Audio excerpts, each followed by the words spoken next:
හයි friends කොහොමද? තවත් information එකක් දෙමු කියලා කල්පනා කරේ. තමන්ගේ ප්‍රොඩක්ට් එක අපසරපු නිෂ්පාදනය සම්බන්ධයෙන් කතා කරන්නේ. තමන්ගේ ප්‍රොඩක්ට් එක ප්‍රොඩක්ට් කරගෙන නිෂ්පාදනය කරගෙන ඊළඟ පියවර තමයි ඔයා මාකටිං කරන්න කඩේකට යනවා.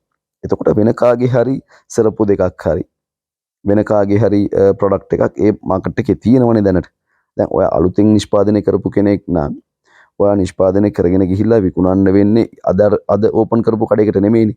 අවුරුදු 10කටවත් 5කටවත් කලින් ඕපන් කරපු ටවුන් එකේ තියෙන කඩේකට තමයි ඔයා ආයෙත් ගිහිල්ලා ඔක විකුණන්න යන්නේ. ඒතකොට තව කෙනෙක්ගේ මැටීරියල් එකක් ඒ කඩේ තියෙනවා.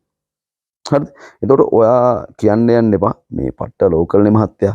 මේ බලන්නකෝ දාලා තියෙන පටිය. මේ බලන්නකෝ ගහලා තියෙන තින්ත එක.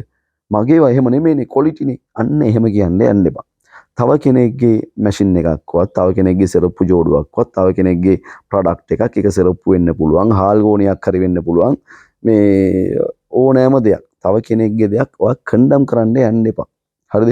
ඒකත් දැකලා ඔයා කියන්නේ මේකත් හොඳ ප්‍රොඩක්ට් එකක්. ලස්සනට කරලා තියෙනවා. හරි. ඒක එහෙම කියලා තමන්ගේ ප්‍රොඩක්ට් එක සම්බන්ධයෙන් ඔයා කඩේ මුදලාලිට පැහැදිලි කරා එක්ස්ප්ලেইন කරා. මගේ ප්‍රොඩක්ට් එකත් මේ වගේ මම කරන්නෙත් මේ ෂීට් එකෙන් මම හදන්නෙත් මේ පටිය දාලා තියෙන්නේ මගේ පේන්ට් එක මෙහෙමයි මගේ ප්‍රොඩක්ට් එකත් ක්වොලිටි මුදලාලි මහත්තයා මගේ මිලත් මෙහෙමයි ඔයා කැමති නම් ගන්න. අන්න එහෙම කතා කරන්න. තව කෙනෙක්ට කපන්න යන්න එපා. මොකද මට ඊයේ පෙරේදා මේ කෙනෙක් කිව්වා මේ අපෙන් මේ මැෂින් අරගෙන ඉවර වෙලා මේ නිෂ්පාදනය කරන කෙනෙක් ඒ ටවුන් එකෙන්ම තව කෙනෙක් මැෂින් එකක් අරගෙන නිෂ්පාදනය කරනකොට ගිහිලා කිව්වලු මේ බලන්න මහත්තයා මේ වැඩක් නැහැනේ ලෝකල්නේ ක්වොලිටි නැහැනේ කියලා ඉවර වෙලා එයාගේ ප්‍රොඩක්ට් එක විකුණන්න හදලා තියෙනවා. ඉතින් මම ඒ සම්බන්ධයෙන් පොඩ්ඩක් කතා කරන්න තමයි මේ හිතුවේ. ඉතින් එහෙම කරන්න යන්න එපා. ඔක සෙරප්පු ජෝඩුවක් හරි ගමන්නේ මැෂින් එකක් හරි ගමන්නේ තව කෙනෙක්ගේ දේවල් මේ කන්ඩම් කරන්න යන්න එපා. වැඩක් නැහැනේ අපිට. අපි අපේ ප්‍රොඩක්ට් එක විකුණන්න උත්සාහ කරමු.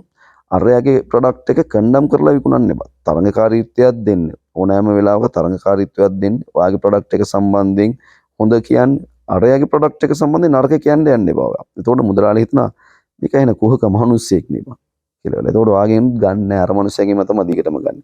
ඒකෙන්ද හැම වෙලේම අපි චරිතේ අපි කැරක්ටර් එක හරියට තියාගන්න. එතකොට ඔයාට ව්‍යාපාරේ ගොඩ යන්න පුළුවන්. සුබ දවසක්.